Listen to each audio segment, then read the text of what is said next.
பெரிய ப்ரொடியூசர் யாருன்னா விஜய் வச்சு படம் பண்ணா, சூப்பர் ஸ்டார் வச்சு படம் பண்ணாதான், அஜித் வச்சு படம் பண்ணா பெரிய ப்ரொடியூசர்ன்றாங்க. அவங்க எல்லாம் 250 கோடி ரூபாய் ப்ராஜெக்ட்டுக்கு 200 கோடி கடன் வாங்குறாங்க. அனைவருக்கும் மாலை வணக்கம். பத்திரிகையிலிருந்து வந்திருக்கக்கூடிய ஒட்டுமொத்த தமிழ் சினிமாவுக்கு நீங்கள் தான் எடுத்துன்னு போய் எல்லா நியூஸும் தெரியாத பட்டி தொட்டி எங்கும் இப்போ எடுத்துன்னு போய் சேர்க்கக்கூடிய மீடியாவில் இருக்கிற அத்தனை பேருக்கும் மாலை வணக்கம். ஒரு 2 விஷயத்தை இங்கே ஸ்ட்ராங்காக சொல்லணும் அப்படின்னு நான் ரொம்ப ஆசைப்பட்றேன். இந்த படத்தினுடைய இயக்குனர் ஆறுமுகம் அவர்கள், அவருடைய ஃபேஸை இப்போ தான் நான் பார்க்குறேன். இந்த ஆடியோ வாங்கின உடனே ஒரு குரூப்பை ஃபார்ம் பண்ணி டிஜிட்டலில் பணமே இல்லாமல் எப்படி சிம்பிளாக மார்க்கெட்டிங் பண்ணலாம் அப்படின்னு யோசித்தேன்.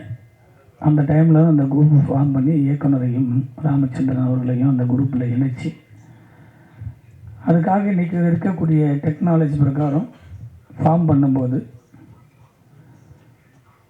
ஒரு இயக்குனருக்கான குவாலிட்டி, ஒரு இயக்குனருக்கான தேடல், ஒரு இயக்குனருக்கான அர்ப்பணிப்பு இவர்கிட்ட நான் ரொம்ப பார்த்தேன். ஒவ்வொரு செகண்டுக்கும் அந்த குரூப்பில் அவருடைய பதிவுகள் வரும்போது நான் ரொம்ப பிரமிப்பாக பார்த்தேன். எனக்கு தெரிஞ்சு ஒரு 10-15 ஆண்டுகளுக்கு முன்பாக ஒரு இயக்குனர் ஆக வேண்டும் என்று சினிமாவை நம்பி, சினிமாவை தேடி ஒரு உதவி இயக்குனர்கள் வருகிற போது ஒரு மூத்த இயக்குனர்களை போய் சந்திப்பது, அவர்களிடத்தில் வேலை செய்வது, அவர்களிடம் இருக்கக்கூடிய அனுபவத்தை கற்றுக்கொண்டு படம் தயாரிக்க வேண்டும் என்பதுதான் நம்மளுடைய கனவுகளாக எல்லாரும் வருவாங்க. குறைஞ்சது ஒரு இயக்குனர்கிட்ட 5 வருஷமான இருந்து ஸ்பாட்டில் என்னென்ன ப்ராப்ளம் இருக்குன்னு ஒவ்வொன்றும் நுணுக்கங்களையும் பார்த்து ரசித்து அந்த ஒரு இன்வால்வோடு தான் ஒரு இயக்குனர் அடுத்து வருவாங்க. இல்லை அந்த இயக்குனர்களை என்னுடைய அசிஸ்டண்ட் 10வது அசிஸ்டண்ட், 2வது அசிஸ்டண்ட், 5வது, இவனுக்கு எல்லாம் திறமைகள் இருக்குது.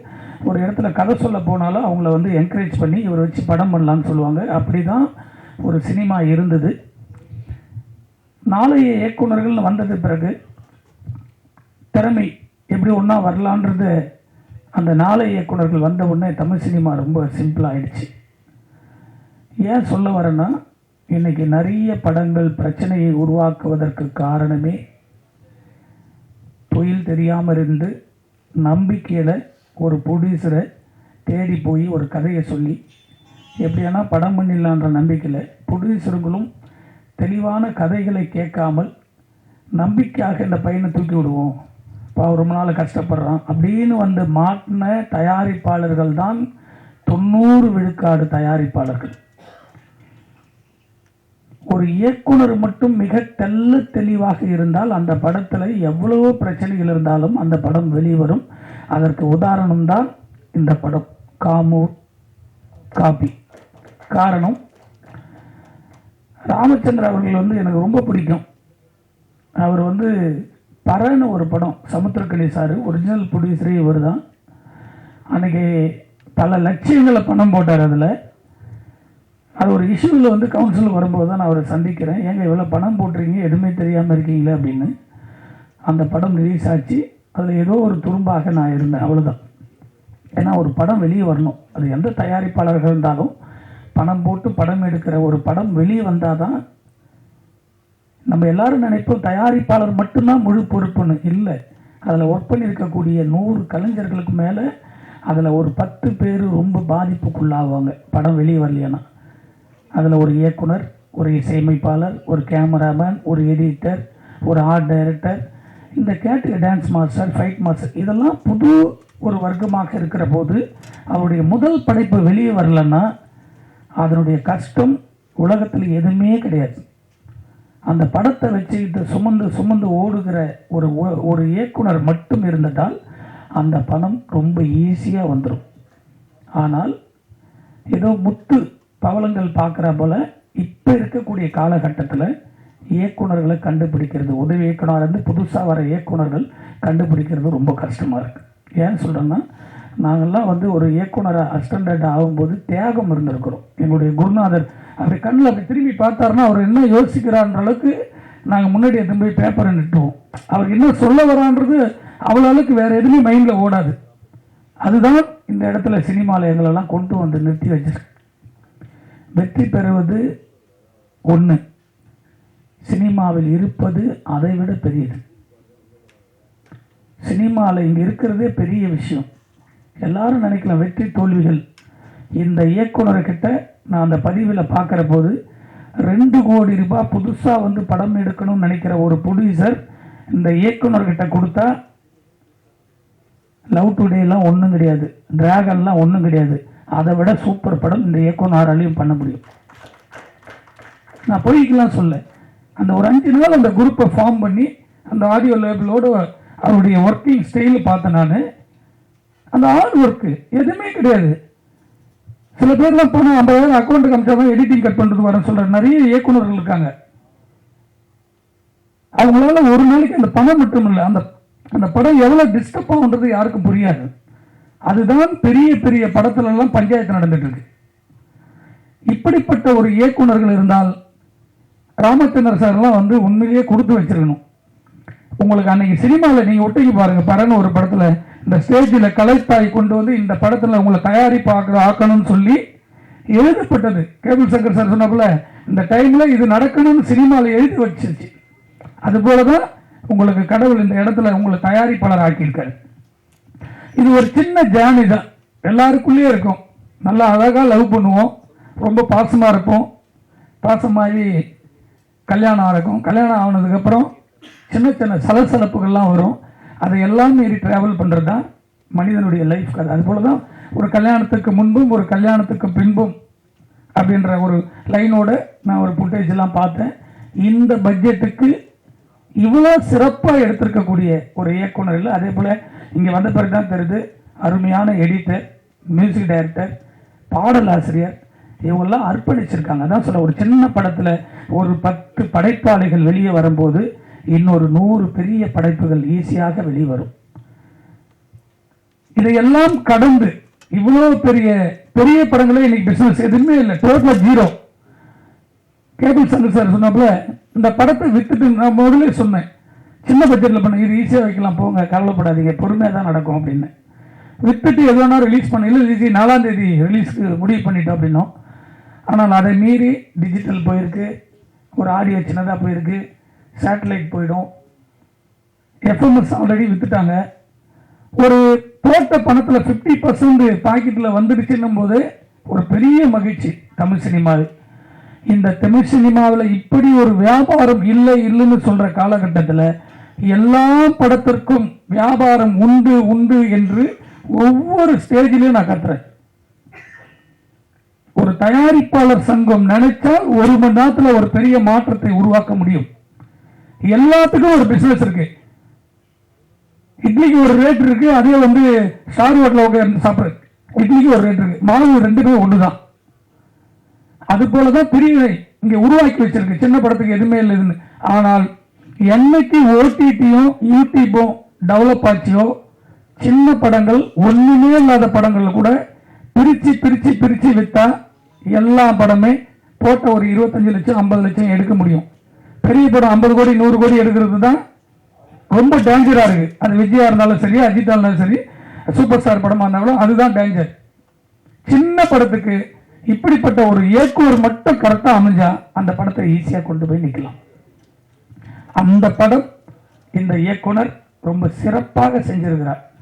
முதல் முறையாக இந்த ஸ்டேஜில் நான் அவர் பார்த்துருக்கேன், இது வரைக்கும் நான் பார்த்ததே இல்லை. அந்த ஒரு 5-7 டேஸில் ஃபாலோ பண்ண விதத்தில் நானே நினச்சேன், நான் ஏதோ ஒரு படம் ஒரு 50-1 கோடி ரூபாயில் எடுத்திருப்பாங்கன்னு. இல்லை சின்னதாக எடுத்திருக்குன்னாரு. எனக்கு அதெல்லாம் இல்லை, எங்கள் சின்ன படத்தெல்லாம் எடுத்தீங்க எதுவுமே விற்க மாட்டேங்குது நானே சொன்னேன். ஆனால் இதனுடைய மோட்டிவேஷன், அவருடைய ஸ்டைல் அதெல்லாம் பார்க்கும்போது உங்களுக்கு இந்த ஸ்டேஜில் நானே சொல்கிறேன், இந்த படம் ரிலீஸுக்கு அப்புறம் உங்களுக்கு எந்த வாய்ப்பும் இல்லையானா என்கிட்ட 100 ப்ரொடியூசர் இருக்காங்க. ஒரு ஆள் 2 ஆள் இல்லைங்க, 100 ப்ரொடியூசர் டெய்லி பேசுறவங்க இருக்காங்க. திறமையான ஆட்கள் தான் தேவை. இந்த ஸ்டேஜில் இருக்கல அவர் கூப்பிட, இங்கே கூட மதுரை வீரன் ஒரு படம் எடுத்த தயாரிப்பாளர் இருக்காரு, அவங்களாம் 1 கோடி 2 கோடி போட்டு சும்மா உட்காந்துருக்காங்க. இப்படிப்பட்ட இயக்குனர் அமைஞ்சா இன்னைக்கு அவர் 4 படம் எடுத்திருப்பார். இது போல நிறைய ப்ரொடியூசர்கள். நானே கூட நம்பிக்கை அவர்கிட்ட 50 லட்சம் ரூபாய் கொடுத்து எனக்கு அழகான தேட்டருக்கே படம் வேணாங்க, நல்ல ஒரு அழகான படம் எடுக்கணும்னா இவர் எடுத்து கொடுத்துருவாங்க நம்பிக்கை எனக்கு வந்திருக்கு. அப்படிப்பட்ட ஒரு இயக்குனராலையும் சிறுபட தயாரிப்பாளர் தான் இந்த சினிமா வாழ வச்சுட்டே இருக்கு. நம்ம பிரமிப்பா பார்க்குற பெரிய நடிகருடைய படத்துக்கு தான் பெரிய தயாரிப்பு. ஒரு விஷயம் யாருக்குமே புரியல, பெரிய ப்ரொடியூசர் சின்ன ப்ரொடியூசர் யாருங்க இது வரைக்கும் யாருக்குமே தெரியாது. அந்த காலத்துல பெரிய ப்ரொடியூசர்னா கோடிகளை வச்சு படம் எடுக்க வந்தவங்க தான் பெரிய ப்ரொடியூசர். பிரமிப்பா நம்ம பார்த்திருக்கோம், ராவுத்தர் சாரை பிரமிப்பா, கேஆர் சாரை பார்த்திருக்கேன், அண்ணன் கலைப்பு ராணனை பார்த்திருக்கேன், சத்யஜோதி பார்த்திருக்கோம், ஆரோக்கியம். இப்படி என்ன நடக்காத பெரிய ப்ரொடியூசர்கள் பெரிய பணம் போட்டு படம் எடுப்பாங்க, கதையை மட்டும் நம்பி. இப்ப அப்படி இல்லை. பெரிய ப்ரொடியூசர் யாருன்னா விஜய் வச்சு படம் பண்ணா, சூப்பர் ஸ்டார் வச்சு படம் பண்ணாதான், அஜித் வச்சு படம் பண்ணா பெரிய ப்ரொடியூசர்ன்றாங்க. அவங்க எல்லாம் 250 கோடி ரூபாய் ப்ராஜெக்ட்டுக்கு 200 கோடி கடன் வாங்குறாங்க. ஏன் ப்ரொடியூசர் அப்படி இல்லை, 50 லட்சத்துல படம் எடுத்தா கூட 55 லட்சம் தான் சொந்த பணம் எடுத்துன்னு வந்து படம் எடுக்கிறாங்க. இவங்க தான் இந்த சினிமாவை வாழ வைத்திருக்காங்க, யாருமே இல்லை. இந்த சினிமா மிக பிரம்மாண்டமான தொழில் இருக்கு. இந்த பிரம்மாண்டத்தில் தான் நம்ம மொத்த பேருமே கூட்டு குடும்பம் வாழ்ந்துட்டு இருக்கோம். அது மீடியாவா இருந்தாலும் சரி, திரையரங்கா இருந்தாலும் சரி, யாரா இருந்தாலும் நம்ம இதில் தான் வாழ்ந்திருக்கோம். ஆனால் இது ஒரு நம்மளுடைய கோயில், நம்மளுடைய பொக்கிஷம், இதை பாதுகாக்கணுன்ற யாருமே அதை நினைக்காம தான் மட்டும் வாழ்ந்தா நினைக்கிறதுனால தான் இந்த சினிமா கொஞ்சம் கொஞ்சமா அழிஞ்சுக்கிட்டு வருது. இந்த சின்ன படம் இருக்கு, ஒரு அசோசியேஷன்ல இருக்கு, 50 தியேட்டர் ரிலீஸ் பண்ண ஒரு மினிமம் பட்ஜெட் பணம் கட்டினா போறதுன்னு சொல்லி கியூப் நிறுவனம். சார், உலகத்திலேயே ஒரு அக்கிரமம் நடக்குது என்று சொல்ற தமிழகத்தில் மட்டும்தான் இந்த அக்கிரமம். இது வரைக்கும் பிரஸ் மீட்டா இருக்கு, யாரோட எழுதுனீங்கன்னு தெரியல. ஒரு கியூப் நிறுவனம் இது வரைக்கும் 15 வருஷமா கட்டிட்டு இருக்கோம், வந்ததுல கட்டிட்டு இருக்கோம். தமிழகத்தில் தவிர பக்கத்தில் இருக்கிற கேரளா மாநிலம், இந்த பக்கம் ஆந்திரா, கர்நாடகா, பாம்பே, ஒரு கியூப்ல போய் நீங்களே செக் பண்ணி பாருங்க எவ்வளவு ஒரு தியேட்டர்ல ஒரு ஸ்கிரீனுக்கு பணம் கட்டுறேன்னு. இங்க 12,000 ரூபாய் வாங்குறாங்க. இதை தட்டி கேட்கறதுக்கே ஆள் இல்லை. அரசாங்கத்துக்கு 50 மனு கொடுத்தாச்சு, முன்னாடி இருந்த அரசாங்கத்துக்கு, இப்ப இருக்கிற அரசாங்கத்துக்கு. இன்னைக்கு இருக்கிறது சார் 1100 ரூபாயில ஒரு ஸ்கிரீன் இங்க ஓபன் பண்றதுக்கு கியூபுக்கு நம்ம சார்ஜ் கட்டுவோம். இன்னைக்கு 2800 ரூபாய் வாங்குறாங்க ஒரு ஷோ. இங்க ஒரு தியேட்டருக்கு பணம் கட்டுறோம், ஏன்னா இது முதலீட்டு போட்டு வச்சிருக்கு, தியேட்டருக்கு பணம் கட்டுறோம், ஓகே, இது ஃப்ரீ காஸ்ட். ஆனால் ஒரு ப்ரொடியூசர்களுக்கு கூட ஏன் கியூப்லன்னு கேட்கும்போது ஒவ்வொருத்தரும் ரிலீஸ் பண்றாங்க, அந்த பிரச்சனைக்கு ரிலீஸ்ல அந்த டென்ஷன்லயும் விடுறாங்க. அந்த வாரம் 10 படம் ரிலீஸ் ஆகுது, அடுத்த வாரம் 10 கண்டென்ட் ஏற்றுறாங்க மறுநாள். இப்படியே ஒரு சாதாரண கியூப் நிறுவனம் இன்னைக்கு 200 கோடி ரூபாய் தமிழ் சினிமாவில் இருக்கக்கூடிய சொத்து, ஒவ்வொரு தயாரிப்பாளருடைய சொத்து 200 கோடி இருக்குன்னா இது யாருடைய பணம்? இந்த அரசுடைய கவனத்துக்கு 100 முறை இதுல கொண்டாச்சு. பெரிய வல்லூர் கோட்டத்தில் 3 ஆர்ப்பாட்டம் பண்ணியாச்சு. உண்மையிலேங்க புரட்சி வீரம் தாங்க விஷால். வந்த உடனே தமிழ் சினிமாவில் ஒரு மாற்றத்தை உருவாக்குவதற்காக ஒரே ஒரு இது நைட்ல அவ்வளோ பெரிய பிரச்சனைகளை சந்திச்சு ஒரே நாளில் மாற்றத்தை முருகும். அந்த மாற்றத்தை கூட சில ஆளுகளுக்கு எடுத்து விட்டு போயிட்டாங்க. பிரிண்ட் சார், அன்னைக்கு படம் ரிலீஸ் போது தமிழ் இண்டஸ்ட்ரியில ஒரு படம் ரிலீஸ்னா நைட்டோட நைட்டு ஆபீஸ்ல வந்து ப்ரொடியூசர் ஆபீஸ்ல டிஸ்ட்ரிபியூட்டர் உட்காருவாங்க, இல்லைன்னா லேப்ல வந்து உட்காருவாங்க. 45,000 to 85,000 ரூபாய் வரைக்கும் பிரிண்ட். ஒரு பிரிண்ட்டுக்கு பணம் இல்லையானா இருக்கிற சூழ்நிலை பார்த்து டிஸ்ட்ரிபியூட்டரே பணம் கட்டிட்டு பிரிண்ட் எடுத்துட்டு போவாங்க. பிரிண்ட் எடுத்து அந்த பிரிண்ட் ஒரு 15 நாள் அந்த ஷிஃப்டிங் எடுத்து அதே பிரிண்ட் கொடுப்பாங்க. இல்ல அந்த பிரிண்ட் ஓடி முடிஞ்சு 2 வருஷம் ஆனா கூட அந்த பிரிண்ட் எடுத்து போய் ப்ரொடியூசர் ஆபீஸ்ல இருந்தா அந்த பிரிண்ட் வித்தா திரும்ப 10,000 ரூபாய் வீட்டுக்கு வரும். ஆனால் இன்னைக்கு கியூப் நிறுவனம் பணம் என்ன வாங்குறாங்கன்றத யாருக்குமே இண்டஸ்ட்ரியில மீடியா உட்பட ப்ரொடியூசர் உட்பட ஏன் இந்த மர்மன்றது யாருக்குமே தெரியல. இப்ப நான் லாஸ்ட் படத்துக்கு 11 லட்சம் ரூபாய் கியூபுக்கு மட்டும் கட்டுறேன், என்ன கணக்குன்னு எதுவுமே கண்டுபிடிக்க முடியல. நான் படம் எடுக்கிறேன், பை லா சொல்லுது, சட்டம் சொல்லுது, பர்மிஷன் அப்படிதான் கொடுத்துருக்கு. கியூப் கண்டென்ட்டுக்கு தமிழ்நாட்டுக்கு மட்டும் தனியாக கொடுத்துருக்கு, ஆல் ஓவர் இந்தியா இருக்கும்போது இங்கே மட்டும் தான் இவ்வளோ பணம். நான் ஒரு படம் எடுத்து முடிச்சிட்டேன், நான் ஒரு 5,000 ரூபாய் கொடுத்து டூட்டிப்பேன் ஆர்டிஸ்ட்க்கு வாங்கி, என் படத்தை இந்த திரையரங்கு பேரை போட்டு நான் ஆர்டிஸ்ட்க்கு கையில் கொடுக்குறேன். நீங்கள் ஓட்ட வேண்டியது அந்த தேட்டருடைய கடமை. அந்த தேட்டரில் படம் பார்த்து முடிஞ்சிச்சுன்னா ஷிஃப்டிங் போடுறேன். இதே ஆர்டிஸ்ட் கட்டுமே அங்கே கொடுத்தா எனக்கு 1 ரூபா செலவு கிடையாது. இந்த 5,400 ரூபாய் மிச்சம். அங்கே படம் ஓட்டிட்டு திரும்ப என் ஆர்டிஸ்ட்க்கு என் வீட்டுக்கு வரும். திரும்ப எடுக்கும் போய் நான் வந்து செகண்ட் ஹேண்டில் விற்றேன்னா கூட எனக்கு 3000 ரூபாய் அந்த ஆர்டிஸ்ட்க்கு இருக்கு. என் சொத்து என்கிட்ட இருக்கு. இப்போ நம்ம எல்லாருமே பெப்சியும் புடிச்சு கவுன்சிலும் அடிச்சுட்டு இருக்கு பிரச்சனைன்னு தான் பார்த்துட்டு இருக்கோம். ஒட்டுமொத்த தொழிலாளர்கள் ஒரு படத்தினுடைய சம்பளமே 15% தான். இது யாருமே உணரல. ஒட்டுமொத்த ஒரு படத்தில் என்ன நடக்குதுன்னா 15 விழுக்காடு தான் தொழிலாளர்களுக்கு சம்பளமா போகுது. பெரிய படத்தில் 90ல் 60 விழுக்காடு நடிகருடைய சம்பளமா போகுது. ஆனால் ரிலீஸ்ல இருக்கிற இதுல அதே மொத்த தொழிலாளருக்கு போற 15% விட 100 தியேட்டர் போட்டீங்கன்னா ஒரு வாரத்துக்கு 15 லட்சம் இல்லாம நீங்க படம் ரிலீஸ் பண்ண முடியாது. Only keyboard. இதே 2 வாரம் முடிஞ்சா இன்னொரு 6 லட்சம் கட்டணும். இந்த 10 லட்சம் கட்டுற பணம் கூட என் ப்ரொடியூசருக்கு வராது. உதாரணத்துக்கு இவருக்கு 30 தியேட்டர் கொடுக்குறாங்க. 30 தியேட்டருக்கு நாளைக்கு பணம் கட்டுறாரு. அந்த தியேட்டர் வரலன்னா கூட அவங்களுக்கு அந்த பேப்பர் நோ சார்ஜ். இது தமிழகத்தில் மட்டும்தான் இவ்வளவு பெரிய ஒரு தெல்லாலங்கடி வேலை நடக்குது. தயவு செஞ்சு ஊடகத்தில் இருக்க ஒட்டுமொத்த என்னுடைய சொந்தங்களுக்கு, சினிமா சொந்தங்க தான் நீங்களும், என்னுடைய ஆராய்ச்சி யாருமே பண்ண முடியல. எந்த ஆர்டிக்கலும் வர மாட்டேங்குது. எவ்வளோ முறை கம்ப்ளைண்ட் பண்ணியாச்சு, ஆர்ப்பாட்டம் பண்ணியாச்சு. எங்களுடைய ப்ரொடியூசருடைய சொத்து ரிலீஸ் நைட்டு நெரிக்கப்பட்டு ஒவ்வொருத்தரும் கியூப்ல பணம் கட்ட முடியாது, ரிலீஸ் ஆக மாட்டேங்குது. இப்படிதான் சின்ன படத்திலிருந்து பெரிய படம் வரைக்கும் நடக்குது. தயவு செஞ்சு இது போல சின்ன படத்துக்கெல்லாம் கண்டென்ட்டுக்கெல்லாம் பணமே கேட்கக்கூடாது.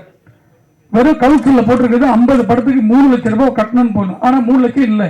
கிட்ட போய் நிற்கும் போது இந்த சார்ஜ் 5 சார்ஜ்னு போட்டு நீ 50 தியேட்டர் போட்டாலும் 10 தியேட்டர் போட்டாலும் 2,80,000 ரூபாய் கியூப்லேருந்து கட்டினாதான் அந்த படம் ஓப்பன் ஆகுது. அது என்ன கணக்குன்னு யாருமே கண்டுபிடிக்க முடியல. அப்படி நசுக்கப்படுறதுனால தான் சின்ன படங்கள் 100 தியேட்டர் போகிறதுக்கு 50 தியேட்டர் போகிறதுலாம் யோசிக்க வேண்டிய சூழ்நிலை. ஏன்னா எல்லா பணமே போட்டு முடிச்சாச்சு. லாஸ்ட்டில் கட்டுறதுக்கு கூட நிற்காத போது என்ன கவலைகள் இருக்கும். அப்படிதான் ஒரு படங்கள் இருக்கு. தயவு செஞ்சு சினிமாவில் இருக்க மொத்த கலைஞர்களும் ஒரு பெரிய எழுச்சி அந்த கியூபுக்காக பண்ண வேண்டிய சூழ்நிலை இன்னைக்கு இருக்கு. இது ஒரு நல்ல விழா. அதுக்காக தான் அந்த பதிவு பண்றேன். நம்மளுடைய இயக்குனர் மிக சிறந்த இயக்குனர். இந்த பட்ஜெட்ல ஒரு தரமான ஒரு 51 கோடி ரூபாய் எடுக்கக்கூடிய அளவுக்கு இந்த படத்தை எடுத்து முடிச்சிருக்காரு. இவருக்கு கண்டிப்பா பெரிய படங்கள் எல்லாம் வந்து சேரணும் அப்படின்றதான் இறைவனை வேண்டிக் கொள்கிறேன். அனைவருக்கும் நன்றி, வணக்கம்.